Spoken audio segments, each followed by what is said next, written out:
ang aking Kasi Sensation, Dwarf Sensation. Yan.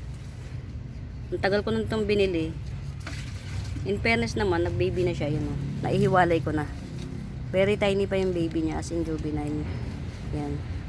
Ito si Mami, hindi ko yan for sale. Ito lang ipo for sale ko. Yan. By December siguro malaki na to. Yan. Nasa maliit na seedling bag siya kasi maliit pa yung mga ugat niya. Nakalas ka dyan.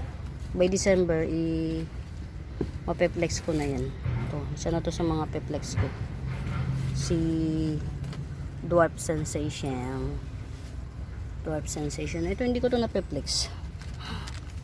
Ang hirap nitong paramihin, guys. Si Syngonium, ano, Dito ikaw. Silver Sword. Syngonium. Yan. Hindi ko siya napeplex. Ito naman, mother to. Mother Teresa. Ito. Wala pa akong ano nito. Yung baby niya. Ito baby niya to eh. Ito. Dito ko inano. Kaya lang parang hindi siya magta-thrive eh. Very maliit. Kaya, Ay, Makati yan. yan.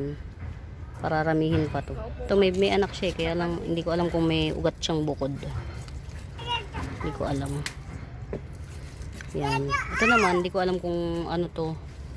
Si Polly ba to? Alocasia Polly. Yan o. Yan. Napulot ko lang to. Tumubo lang basta. Tapos yun, tinanim ko na siya ng bukod. Para gawing mami. Para maging mami siya. Yan. Ito. Dito natin. Yan. Ito. Gagawin ko siyang mother dear.